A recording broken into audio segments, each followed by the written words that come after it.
Is your organization caught between the physical and digital worlds? Do you know how to make seamless and meaningful connections between your customers and your business? At TechBlocks, we help businesses reimagine their operations, buying journeys, and last-mile delivery, providing customer service and intelligence with digital at the core of their specific business strategies. Let's help you get started.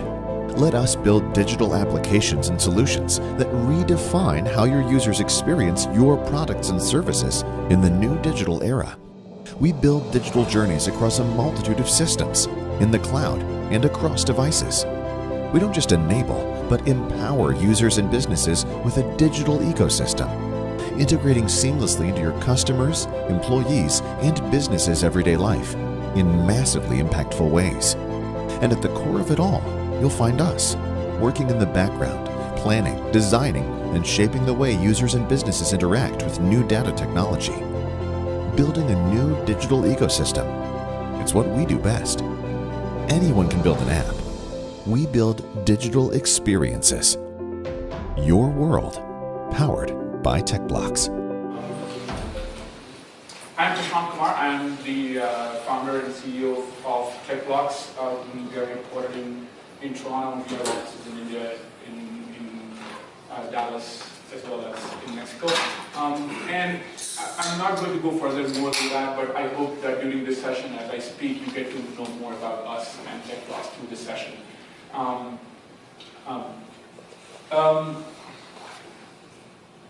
We are in the middle of one of the most tumultuous times in our history, and I'm not talking about our president here. It has been extremely opportunistic for a lot of organizations, but it has also been extremely challenging for a lot of organizations and individuals as well. Silos are being currently broken down. Cross-functional technology teams focused on business KPIs and business groups that are digitally savvy now converge to work together every day, trying to innovate and create new digital products that reimagine how their customers and stakeholders will interact with their products and services. The digital economy is making significant contributions to the global gross domestic product and outpacing the global growth by 400%. In 2015, Boston Consulting Group estimated that digital economy was contributing about $4 trillion to the economy of G20 countries, and it was growing every year by 10%. Outside the G20 countries, the growth was even bigger. It was between 15 to 25%. If you want to just understand how big or small it is, as compared to the rest of the global growth, economic growth, it is just 2.5%. So that's the growth of digital economy. My personal digital transformation journey took off when I founded TechBlocks in 2007, a company that specializes in design-oriented software engineering, focused on optimized, frictionless user journeys that we build for our clients and their customers between digital and physical worlds. I have been in the technology industry as a professional for close to 20 years. It has been fun, rewarding, and challenging at the same time. In the initial part of my career, I worked mostly on the applications, architecture, solutions, more from design focus. That's where I have always kind of thrived. For large companies, tier 2, tier 3 enterprises, and then gradually we kind of moved into product engineering and building products rather than just building softwares and solutions. And I'm going to talk about that in a bit. And during this journey, I've worked with large enterprises, Fortune 500 companies. I started at Kumar, Valiant, Colliers, on and on, helping through major modernization exercises. However, somehow it seems like they are constantly billed as transformation programs. So, and no matter how many times I do it, it's an uphill exercise. So, I want to start by differentiating between the modernization and transformation. So I'll start with a very simple example. What is the difference from a real-life perspective? In 2007 and 2008, I was working with one of the biggest retailers in North America. And we were working in changing the way stores, the dealers, the corporate groups would communicate and collaborate in real time with digital solutions to compete with Walmart. Because Walmart was trying to get more and more people into their stores, and they were offering them faster, cheaper, and providing them way more options in SKUs in terms of goods. So they were trying to drive more and more people, they were faster. So we were trying to do the same thing, and we were trying to compete against them. In 2007, another company called Amazon had launched Amazon Music, Amazon Fresh, and Kindle. And what they were trying to do was trying to bring the store to the people, to the world of consumers. And in 2011, as you know, they launched S3, and they had the entire infrastructure now in digital world to support basically what has now become an unstoppable force that even Walmarts are struggling to compete with. And they've cut down the middlemen, reduced the cost, and improved the customer experiences. So while we were busy creating better, for example, set-top boxes as well, in 2009 and 10, with a lot of cable companies, and trying to improve in-house experiences, what happened was Apple basically changed the game by allowing consumers to start downloading the music, being able to play the movies anytime they want, and the entire cable companies were left behind. Why am I telling this story? Is because there is a fundamental difference between modernization, while we were trying to modernize, while other companies were completely changing the paradigm, the business paradigm. They were reinventing the customer, reinventing the way consumers would interact or consume their products or services. Similarly, Google is using Nest to be the centerpiece of their AI solutions to all their home needs and digital ecosystem for smart home. So we can go on and on about each one of them, each one of these companies, and we will figure out that each one of these companies on the left is fundamentally changing the paradigm. They are transforming their industry. They are not just modernizing. So there's a big difference between modernization and transformation. And transformation and modernization, I came down to one factor that is the biggest differentiator between transformation and modernization. And that core difference, what I call is innovation. And in today's world, I would specifically call it the digital innovation. And today in the session, we are going to typically focus on digital innovation at enterprises and how they struggle at it and how can we enable them. And it's not as hard as it seems, and we'll talk about some case studies of some enterprises who have managed to do that in two different ways. So I'll talk about two different case studies. The prime difference is digital innovation. So digital innovation is today at the core of almost all and any of the modern successful companies, and I just listed a few of them. A friend of mine coined the phrase saying, it is not about the problem you see, but the problem you don't. Innovation is inherently tied to multiple unknown outcomes. No matter how you approach them, these outcomes come with a risk. And this is primarily the source of the problem, why nobody wants to do it. And it takes a certain DNA to go after doing it. Innovators keep repeating, and it's not an accident. So if you look at all the big innovators, whether it's Elon Musk or so on and so forth, they keep innovating again and again. They keep coming up with new products and new transformational solutions again and again. And they keep repeating because they have fundamentally mastered the art of risk mitigation, and they are very comfortable with planting enough seeds, knowing that only few will make it through. So fundamentally, no matter how many transformations we have gone through in history, there are three most important things we are trying to achieve as any business. We strive to be in the right place, in the right time, in the right context.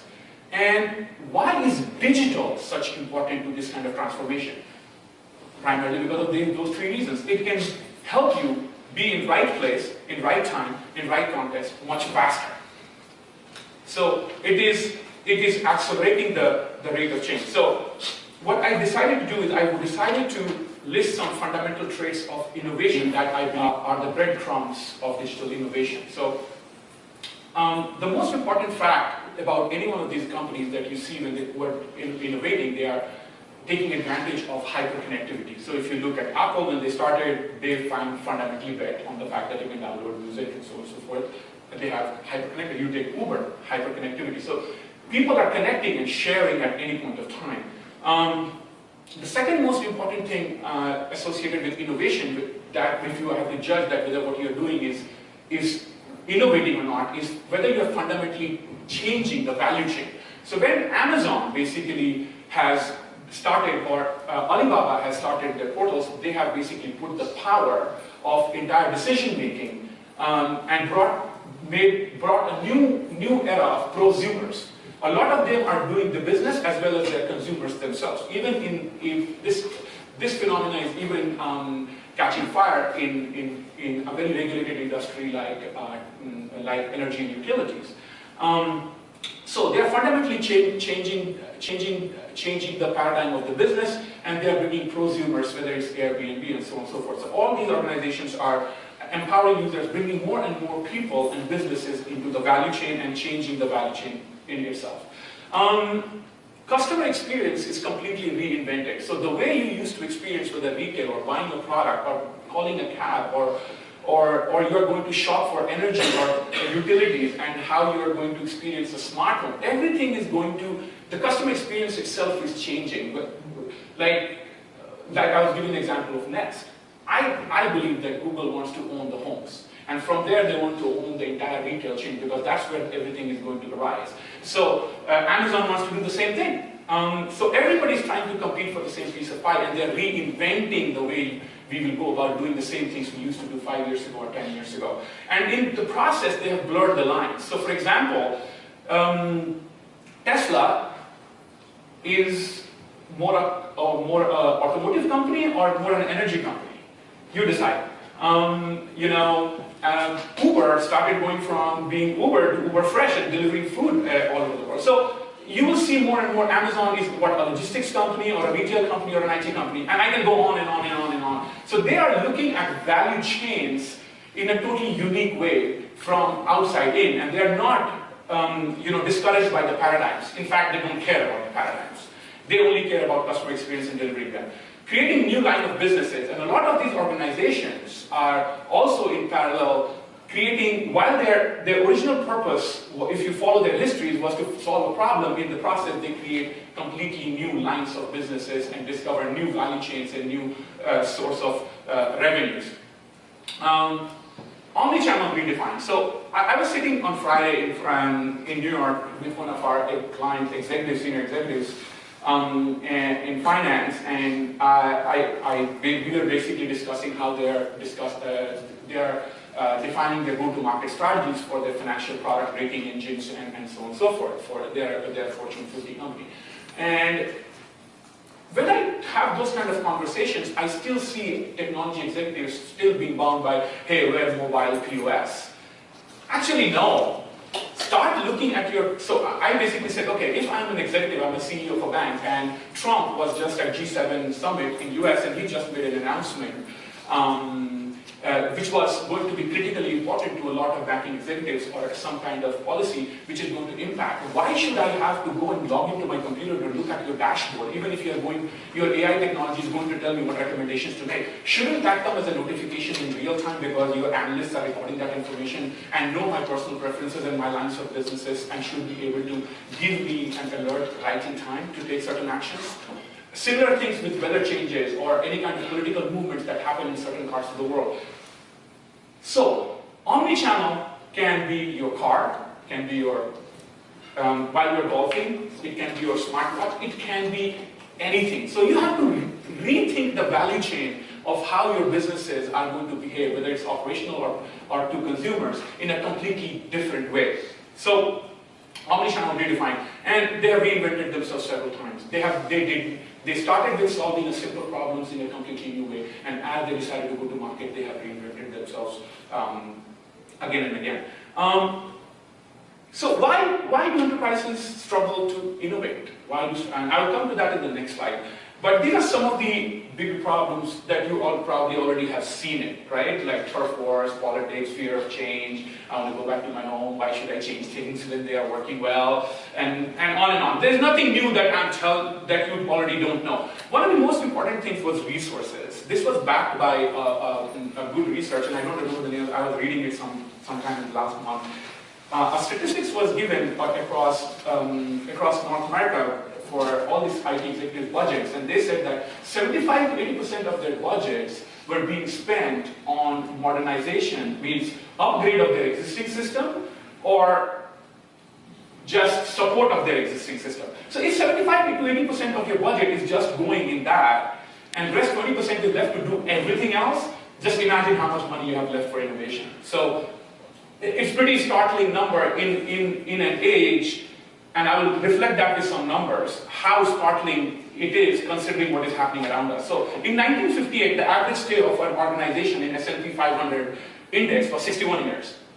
In 1980, it was 25 years. In 2011, it was much lower at 18 years.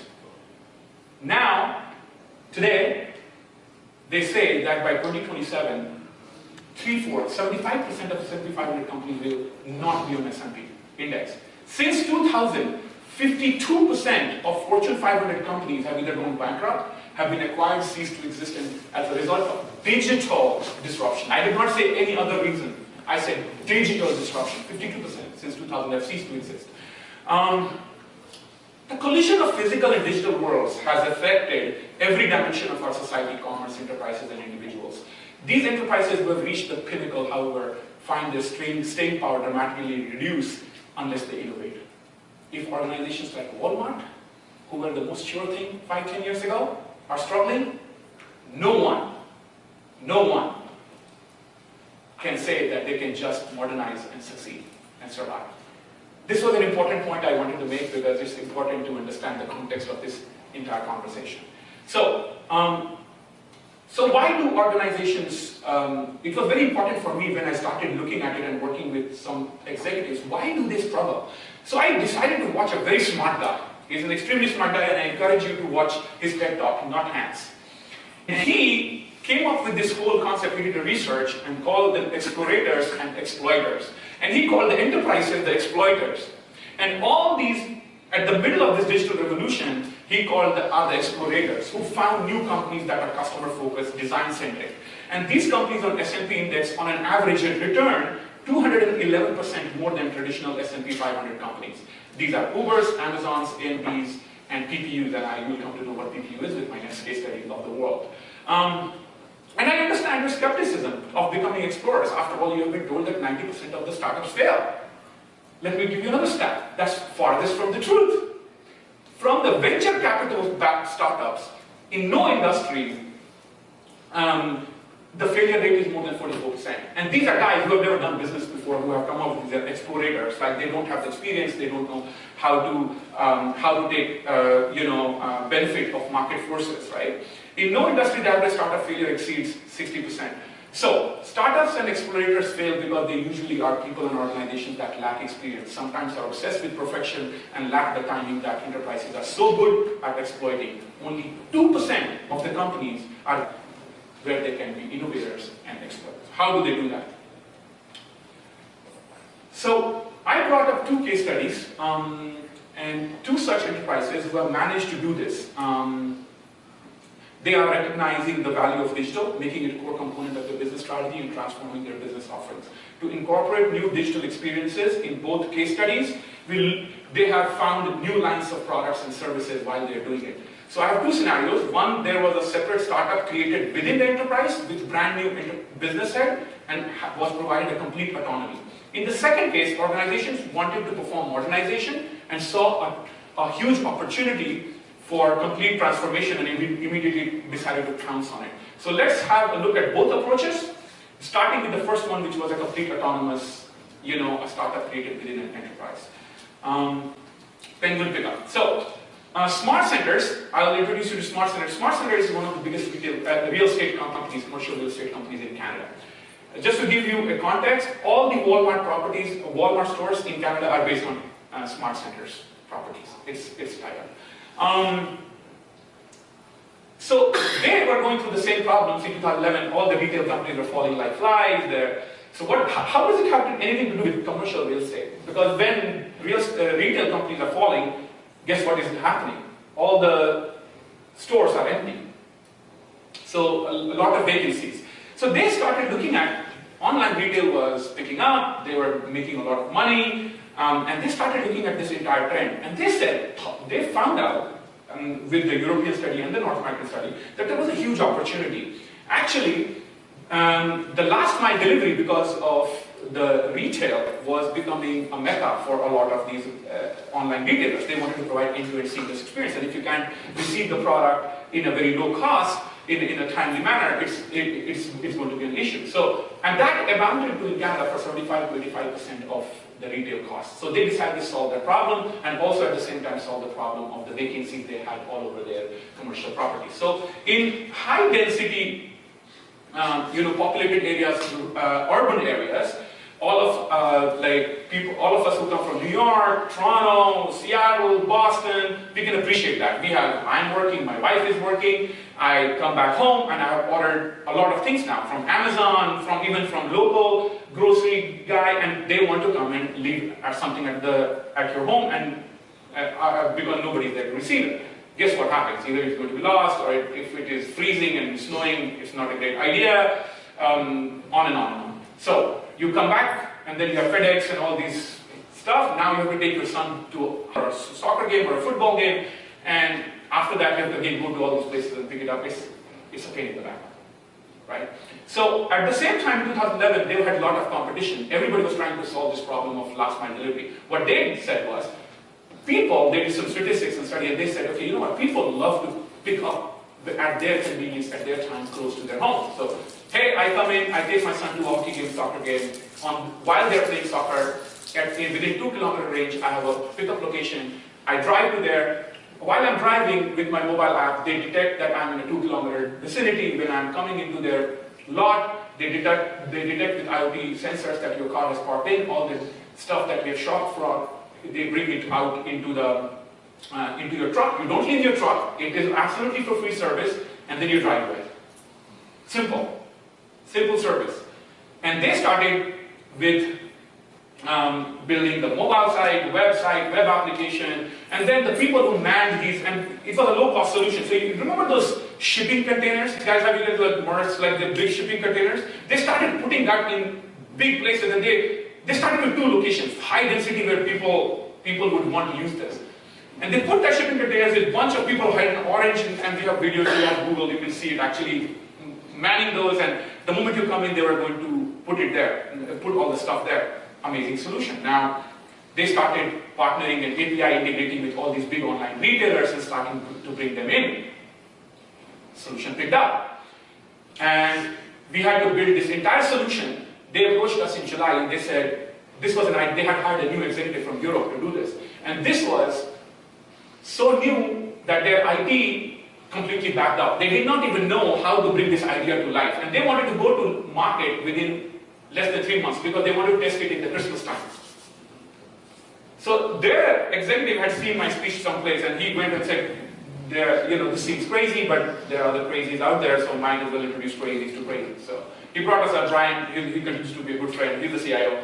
He brought us together with the new executive, and then when the day we walked in, this was just an idea. Imagine, from operational perspective, from digital perspective, right from web mobile applications to the applications in the back end, from back office perspective, logistics application, all those things were not even thought of. So we went in and did the entire whiteboarding, and the entire solution went live from the day we walked in to the first location going live in 12 weeks.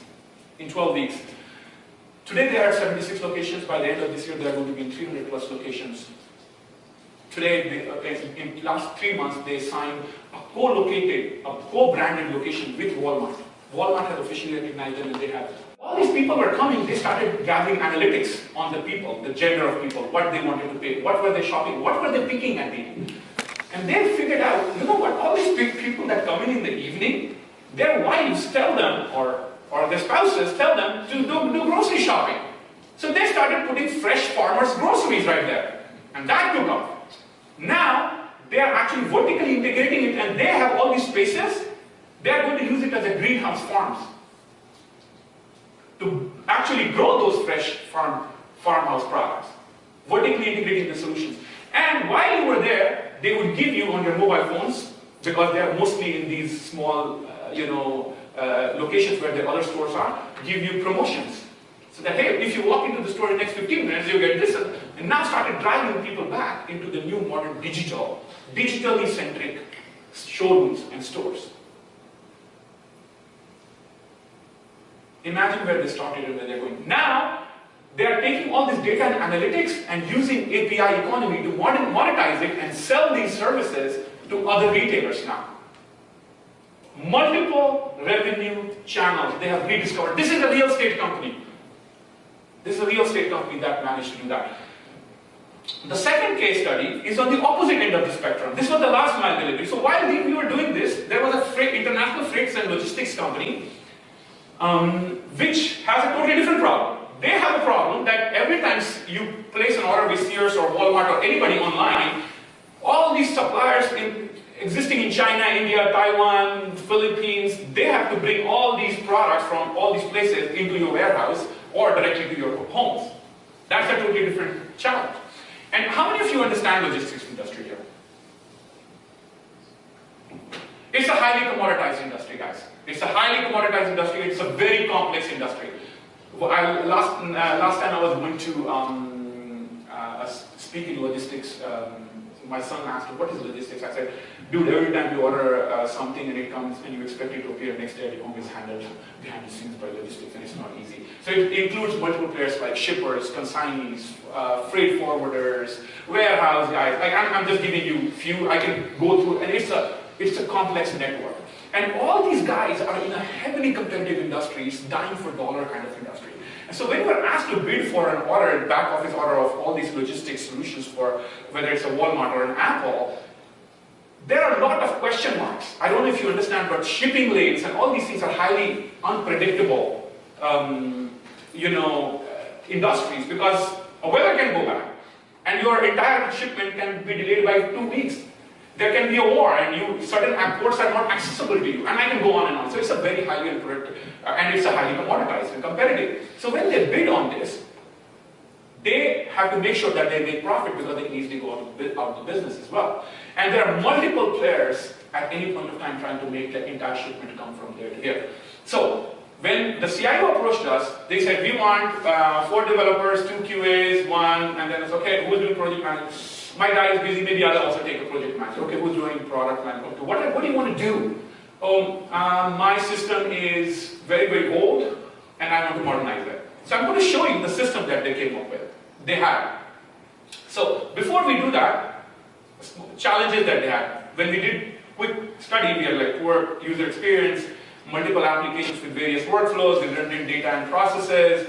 These work orders were repeated across multiple systems, led to a lot of redundancies, very slow reaction times to any kind of business changes or any kind of business orders that they wanted, and overwhelmingly and extremely inefficient.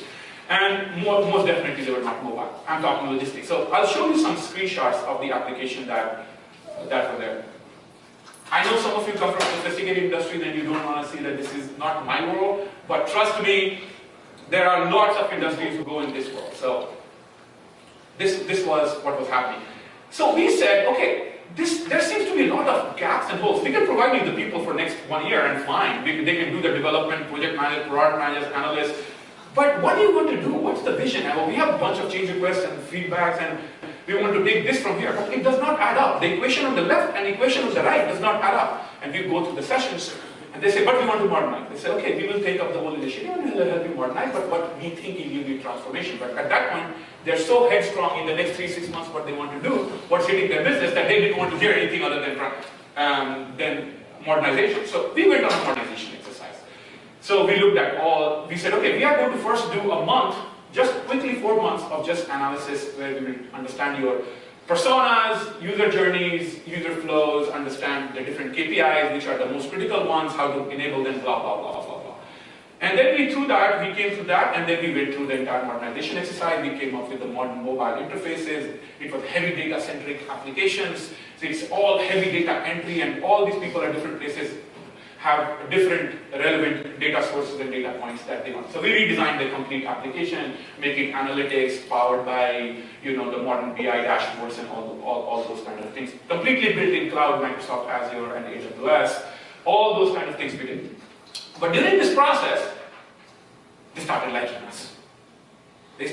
us. So we had laid the foundation for a transformation.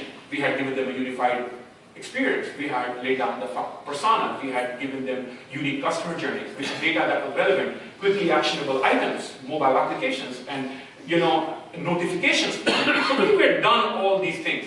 But then we said, how about if you decided to cannibalize your own business? Would you be interested in doing that? But we would create a totally new business. That means create a free open ecosystem, not just compete with GT Nexuses and SAPs of the world, but create an overall exchange where all these players can come in, and anybody who's booking, let's say I'm at Sears or I'm a Walmart and I'm booking a large shipment, I should be able to have different choices. If I'm picking this packager for this kind of high-end good, should I pay that extra dime for that extra quality? If I have four shipping companies that are, I should be able to look at their reliability, their service record, and see and choose what is my risk versus what is the money I'm paying for it. And based on this, engine should start making recommendations. And going down that path meant that your end consumer, you are putting the entire power to your end customer. You are not deciding all the entire logistics for them. The system is recommending, and they are choosing the right pieces for their journey. Powered by AI. But it is not technology-centric discussion. Technology is still empowering that, but it is rethinking the digital business completely from the scratch. So, that brings me to the point. How do we manage to do that, right? These are the organizations who have managed to do that, but how do we do that in these modern enterprises that we have today? So what are the innovation building blocks? When we started maturing, we tried to create simple groups within us, and all of them work with each other. So first part is the consulting and reimagining group, which is product strategy. Take an outside-in view. Every time you have given an opportunity to come with the next version of the software or next, look at it from, go and experience your products, guys. Go and experience your services as a user of that. And read, if you had to redo it from the scratch and not incrementally update it, how would you redo it? Roadmaps, business case, planning, POC. The second group is engineering, solution architecture, build, DevOps. And it has to work very, very closely aligned with the first group so that you are always aligned and it's a very fluid process. The third group is go-to-market. So anything with change management, launch, educate and train, and feedback and analytics. So at any point of the time, if you're buying a new phone, Apple already know that it's working on the next version of phone. That's the product development mentality. You are not releasing and going and celebrating for next 1 year, coming, okay, I'll look at it after 1 year. No. Entire your ecosystem customer journey supported by multiple systems in the back has to be looked at in its entirety, and it has to continue to evolve based on your digital transformation goals that you are trying to enable. So, and whether you are releasing this software as a solution, digital solutions internally to your customers, your partners, stakeholders in multiple offices or in a single office, or to your consumers, it is still has to be managed in a way. And you have to listen to them all the time and take those feedbacks into your product development cycles. And evolution, go at it and keep building these ecosystems again and again. So how do we do that? Build digital accelerators at enterprises. I just showed an example. How do we build digital experience? So the first thing we start with is always the experience. I have kind of killed and harped and beaten that dead horse with many mistakes throughout the session, but please start with an experience. Whether you are building a product or you're building a solution or you're a professional services company, you have to see it from the end consumers or end users, and you have to reimagine and redesign those experiences in a simplistic way. In the enterprise, we are typically too big to succeed. How many of you get like, this department wants this, and this department wants that, and this department wants that, and you're trying to create a UN. UN has all the resolutions but gets nothing done. I went to a conference and the CIO of USA was speaking, and he said, we had all these lines of businesses, and when I took over, I saw that with each lines of business, I had a strong competition from multiple solution providers who were competing in just that one area, and if I tried to stretch myself thin across all of these line of businesses, I wouldn't succeed and survive. What it means is focus and divide it into specific individual business areas and then redevelop it and reimagine it. So don't try to please everybody, you will not. Try to solve one specific problem, in an innovative way and let that automatically flourish. All the case studies I've showed you, it started with a small problem and they have flourished. Look at Airbnb history, look at Kumar. They were nothing when they started. They were not what they imagined them to be today. They started with solving a simple problem. So in enterprise, we need to take the same attitude. Too small to fail. Bring all the cross-functional and business and digitally savvy groups together who work as a business. They are trying to create a business, not just a digital application or a digital solution. They have to understand the business part of it, where the rewards are, where the monetization is. And if they understand that, they will create experiences which are driving those monetization experiences for their customers and for their end users. And these teams are very agile. They are trying to go to market fast, validate their risks. Remember I talked about risk mitigation? Identify the risks right at the beginning, and they take very calculated risks. And at the end of each cycle, they are re-evaluating which features and functionalities are worth investing in, which are the worth just truncating, and which are the ones that you just keep the way they are. So all these things come at the product development mentality when you are looking at it as a business, as a product development business. Digital strategy is critical to the core business strategy. This is the most transformative time, I believe, in these times, if we cannot get enough CIOs to become CEOs of corporations, we have underachieved. We have underachieved. CIOs should now start thinking about becoming CEOs of the companies, because digital is going to drive a core part of their businesses. It is upon you to start understanding the business KPIs and transform and add value to these businesses. All these guys are technologists who are driving new modern businesses.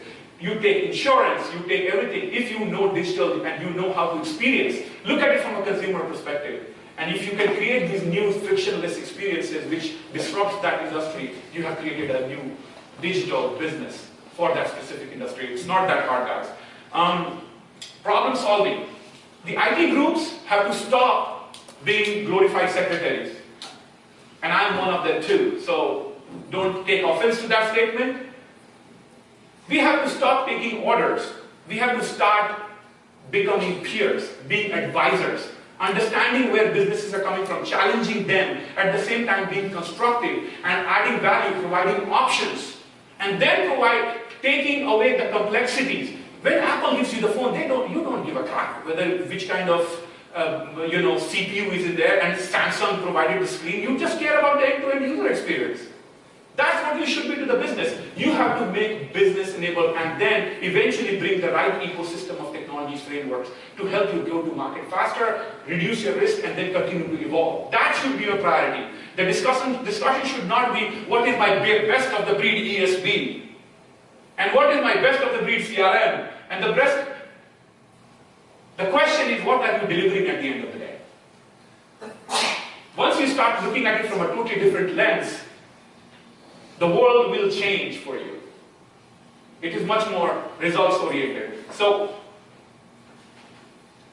you have to have fast decision makers. And those groups have to work with a lot of autonomy.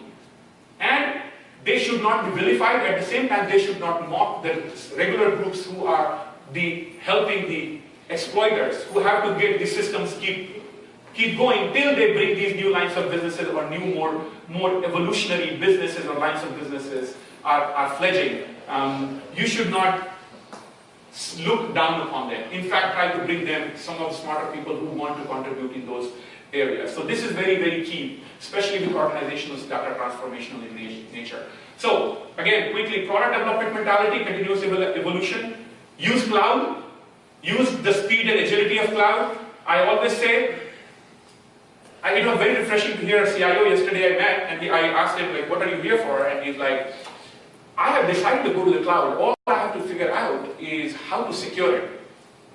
Trust me, it was amazing to just hear that, because 2-3 years ago, the same guy would say, I can't go to the cloud because there's no way to secure it without even investigating it and completely write it off. So just having seen the conversation go within the last 2 years from there to where it is today, it's transformative. So leverage cloud, leverage platforms, guys. Not everything is related to compliance. Don't try to solve world hunger in one day. That's what I was talking about, being enterprise too big to fail. Solve the problem. Identify the one that can easily go to market and you can make the biggest impact. Leverage platforms, they allow you to go to market much faster, right? And once it evolves and becomes a good idea, then you can think about bigger scale. Service API economy, I just give you an example how organizations are leveraging API and data and analytics to monetize those. So that's huge. And leverage APIs from all these third-party providers because they might add a dimension to your business, whether it's information or decision-making, that you would not have seen before.